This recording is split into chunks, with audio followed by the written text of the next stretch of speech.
ഇന്ത്യയായിട്ടുള്ള നിലപാടുകളിലോ labour party അധികാരത്തിൽ വരുമ്പോൾ എന്ത് ചേഞ്ചാണ് നമ്മൾ എക്സ്പെക്റ്റ് ചെയ്യേണ്ടത്? പരമ്പരാഗതമായ നിലപാട് വലിയ പ്രശ്നങ്ങളില്ലാതെ കണ്ടിന്യൂ ചെയ്യും എന്നത് മാത്രമേ ഉള്ളൂ. കാരണം ഇന്ത്യയായിട്ട് വലിയ ബന്ധമുണ്ടാക്കും, ഫ്രീ ട്രേഡ് എഗ്രിമെൻറ്റ് നടപ്പാക്കാൻ ശ്രമിക്കും, ഇത്തരം ഒരുപാട് കാര്യങ്ങൾ സ്റ്റാമർ ഓൾറെഡി പറയുന്നുണ്ട്.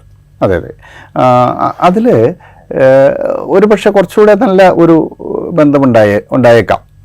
അത് പക്ഷേ നമ്മളെക്കാൾ ഉപരി അവർക്ക് ആവശ്യമാണ് മുന്നോട്ട് പോകാൻ. പക്ഷേ അതിലുള്ള ഒരു സാധ്യത യഥാർത്ഥത്തിൽ ഈ സാമ്പത്തിക സഹകരണത്തിനപ്പുറത്തേക്ക് ഇപ്പോൾ ഫ്രാൻസുമായിട്ടെല്ലാം ഇന്ത്യ ഇപ്പോൾ ഫ്രാൻസ് വളരെ പ്രധാനപ്പെട്ട ഒരു രാജ്യമായി മാറിയിട്ടുണ്ട്.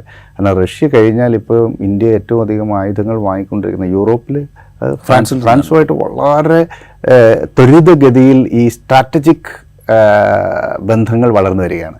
അപ്പോൾ നമുക്കിപ്പോൾ ഇന്ത്യ തന്ത്രപരമായി ആശ്രയിക്കുന്ന രാജ്യങ്ങൾ എന്ന് പറഞ്ഞാൽ റഷ്യ, ഫ്രാൻസ്, ഇസ്രായേൽ, അമേരിക്ക എന്നുള്ള നിലയ്ക്ക് ചുരുങ്ങി. അപ്പോൾ യഥാർത്ഥത്തിൽ ഒരു ബ്രിട്ടീഷ് കോളനി എന്ന നിലയ്ക്ക്, കോമൺവെൽത്തിലെ അംഗം എന്ന നിലയ്ക്കൊക്കെ ഒരുപക്ഷെ ഫ്രാൻസുമായി രൂപപ്പെടുത്തിയതിനേക്കാൾ ശക്തമായ ബന്ധങ്ങൾ, അത് സാമ്പത്തിക ബന്ധങ്ങളും യുദ്ധോപകരണങ്ങളുടെ ഇറക്കുമതിയുടെ കാര്യത്തിലൊക്കെ ഉണ്ടാക്കാൻ സാധ്യതയുള്ള ഒരു രാജ്യമാണ് ബ്രിട്ടൻ.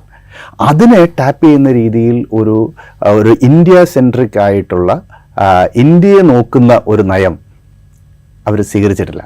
അത് ഋഷി സുനക് എന്ന ഇന്ത്യൻ വംശജൻ അവിടെ പ്രധാനമന്ത്രി ആയിരുന്ന സമയത്തും അത്തരത്തിലൊരു നയം രൂപീകരിക്കുന്നതിൽ അവർക്ക് സാധിച്ചിട്ടില്ല. അപ്പം അതിലെ ഒരു മാറ്റം ഉണ്ടാക്കാൻ ഒരു പക്ഷേ സ്റ്റാമറിന് കഴിഞ്ഞാൽ അത് ആ രാജ്യത്തിനും നല്ലതാണ്, ഇന്ത്യക്കും നല്ലതാണ്.